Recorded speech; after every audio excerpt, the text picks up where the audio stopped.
Wagwan people, welcome back again to another video. The Jamaican guide here. Today we are going to check out the renting of houses in Jamaica and look at some stuff that you might want to know if you are a tenant or even if you are a landlord. So listen up, you might hear something that you needed to know. The Rent Restriction Act states that all premises that are rented must be registered with the rent board for assessment. It is not true that houses built after 1980 are exempt from the jurisdiction of the rent board. Commercial premises built after 1980 can be made exempt from the jurisdiction of the rent board if owners obtain an exemption certificate from the board.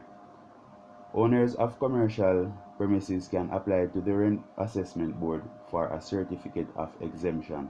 If the premises meets the requirement, exemptions will be granted. Alright, we're going to look on some other things like harassment. Harassment of tenant is wrong, and there is a penalty. Section 27 of the Act defines harassment as anything that interferes with the quiet enjoyment of the property, like changing of locks, blocking doors, removing windows, blocking entrances, disconnecting or tampering with utilities, and asking for sexual favors are all viewed as harassment. Landlords are allowed to increase the rent by 7.5% annually with the permission of the rent board. If a landlord wants an increase that is higher than 7.5%, they would have to consult the rent board on that, and the board will consider on the grounds on which you apply for the increase. If there is an unreasonable or wrongful increase in the rent, then the tenant is entitled to a refund. Okay, we are going to look on the notice. You know.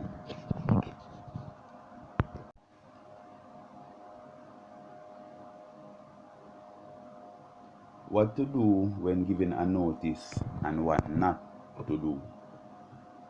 A notice to quit served by a landlord should be for a valid reason and must be given not less than 30 days. If a landlord gives his tenant a notice to quit the premises for money owed for rent and the tenant pays before the expiry date of the notice, then the notice is no longer valid. However, if the tenant is still on the property and still haven't paid, even after the notice has expired, the landlord cannot use any form of harassment to evict the tenant. And remember me telling you earlier what the rent board consider as harassment. Now, the landlord would then have to take the tenant to court for a possession, and the judge will give the tenant a time in which they should quit the premises.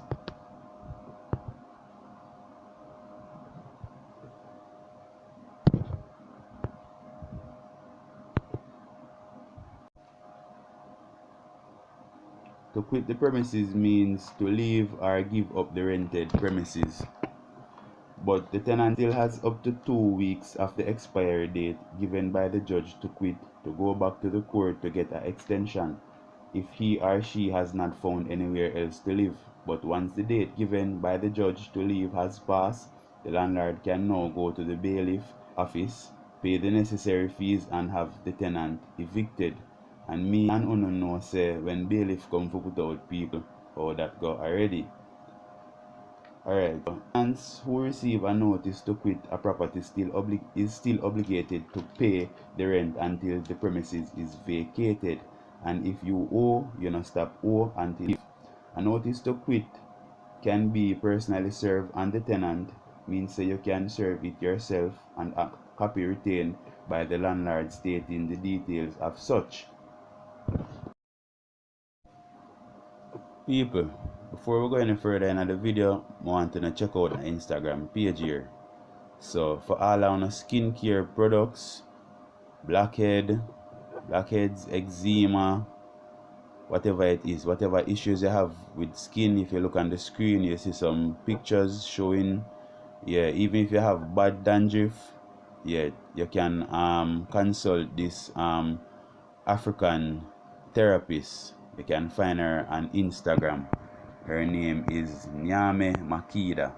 So the name speaks for itself. Yes, it says African thing. So yeah, she have a lot of skincare products. You can check her out. You probably see something that will really help you. She have mud soaps and a lot of stuff. If I start telling her what she have, you know, I'm not gonna stop till tomorrow. So just give her a link on the Instagram and check her out and see where she have. Support the thing, people. Good girl. A notice to quit is not valid unless there is a reason stating why, and these reasons can be non-payment of rent for 30 days or more, premises required for being rebuilt, or premises is required for someone who is dependent on the landlord, or premises is required for a major repair, or premises is required for a landlord's own residence. If you oversee a property and you are the one who collects the rent and does everything but you are not the owner, you can still recover possession of property, meaning you can still put that person out through court but would need to obtain a power of attorney. The power of attorney should be signed by a notary public for those landlords who are overseas, and a justice of the peace for those landlords who are in Jamaica. The person who is overseeing the property, as or if it's an agent, they would need to take the power of attorney to the stamp office and to the registrar's general department before they can apply to the court for recovery of possession.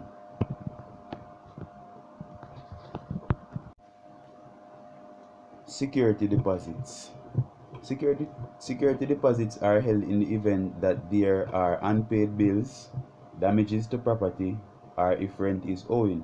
If there are no damages to the property, unpaid bills, or rent owing, then the deposit should be returned to the tenant. However, if there are damages, then the landlord should provide an invoice or estimate of the amount to complete the repairs and return the remaining sum to the tenant if there is money left. If there are unpaid bills, then the landlord should pay the bills and return the remaining sum to the tenant if there is money left. If the tenant does not have any bills or damages and the landlord refuses to return the deposit, then the tenant can sue the landlord for the return of the deposit at the rent assessment board. So that's it, guys. I hope this video was of some help to some of you. Until next time, stay safe.